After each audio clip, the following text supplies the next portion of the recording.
Hello and welcome to week 11. So we're only a few weeks away from the end of the semester, and I know that it's just going to fly by. So last week we got into the domains section of our textbook, starting with the physical and the creative domains.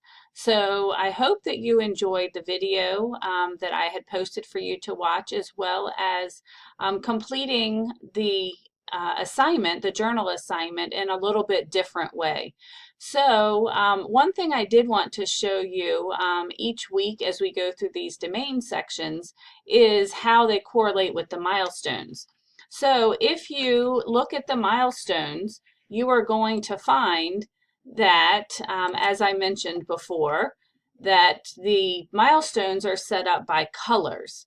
And so last week when we looked at the creative and the physical domains, you're going to notice that they kind of correlate well with a couple of the domains and the milestones. So obviously for the physical domain, we're really looking at the orange section, physical development and health. Which has three strands: gross motor, which again is the big muscles, fine motor, which are the small muscles, and then health and well-being. But the creative domain actually stretches in a couple of different directions. So most of the time we use the fine arts domain when we're looking at creative development, which is the dance, music, theater, and visual arts. But I did want to point out that in the approaches to learning domain, there is a strand called creativity and inventiveness. And that's another place that you may find some good standards if you're looking for a lesson activity to do in the creative domain. So approaches to learning is another domain where you may find some information about creative development. Now this week we're moving on to the cognitive domain. And so the cognitive domain is found in the cognition and general knowledge section of the milestones, and it's red. There is something different about this domain from all of the other ones, and what you notice is that not only are there strands, but there are substrands. So when we look at cognition and general knowledge, we see that the first strand is about math, the second strand is about science, and really the third strand is about social studies. So you'll notice that as we go through the program, the early childhood program, that courses are kind of built around some of these particular domains. So for instance, when we're looking at the creative domain, a lot of times that's going to align with CHD 145, which is art, music, and movement. Whereas the cognition and general knowledge goes along with CHD 146, which is math, science, and social studies. Physical development and health is found in your Health 135 class.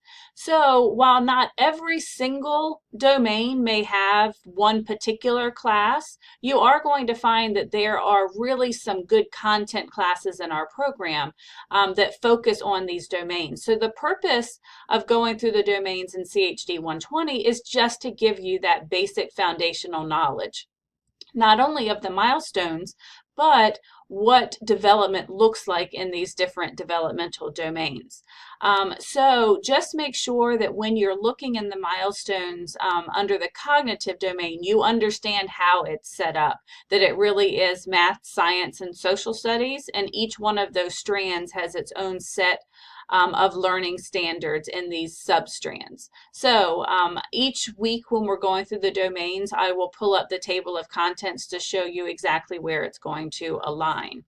But for this week, what you're going to be doing is, again, reading chapter 11 in your textbook, which is the cognitive development.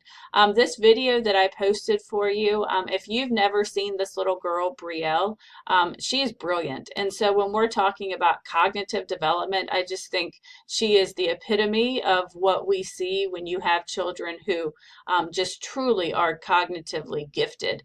So you can enjoy watching her. So we've got chapter 11. Again, you've got a journal for this week. So remember, this is a double dipping assignment because it counts not only for an assignment grade, but it also counts as your participation. So please make sure that you get your journals in, and please remember that it's not just supposed to be 5 bullets. It really is meant to be a reflection of what it was that you watched and what you read, so that you are kind of personally applying the information. So while you can certainly give me the 5 bullet points, please make sure to discuss them, and then don't leave out that application piece of how you're going to be able to use it. So there are 2 videos for you this week, both of them on cognitive, but if you notice, the first one is 14 minutes and the second one is 4 minutes. So it's not going to be extremely lengthy, and you don't have to do journals on both of the videos. Watch both of the videos and then use the information to be able to write your journal. So you can reference either one of the videos in your journal reflection this week. And remember, even though it says video journal, it just means that you're making a journal of the video that you watched. You do not have to create a video to submit here. As I showed you last week, I really want you just to copy and paste into the submission text box so that it's easier for me to read as well as to grade. So I think that takes care of us for this week. Don't forget to continue working on any assignments that are outstanding. We are certainly getting very close to the end. And so your schedule assignment's going to be coming up, as well as your observations. So I have already given you those assignments, so you can be working on them at your leisure. But as soon as you get them done, I would go ahead and recommend getting them submitted, because the end of the semester does come quickly.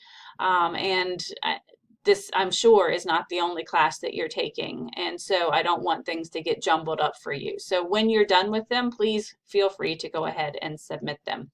And just as a reminder, summer and fall registration are open. I sent an announcement kind of talking you through some scholarships that are available to you. But I would recommend that if you are planning to take courses for the summer or the fall, to register sooner rather than later. Sometimes it's out of my hands as to what courses run, and it's all based on the number of students that enroll. So if you go ahead and enroll sooner, the classes have a better chance of making. So I do teach in the summer and in the fall. So if you have other classes to take, I hope that I get to see you again. But all of the instructors that we have in the early childhood program are really fantastic. So I hope to see some of you registered soon. Have a fantastic week and enjoy learning about cognitive development.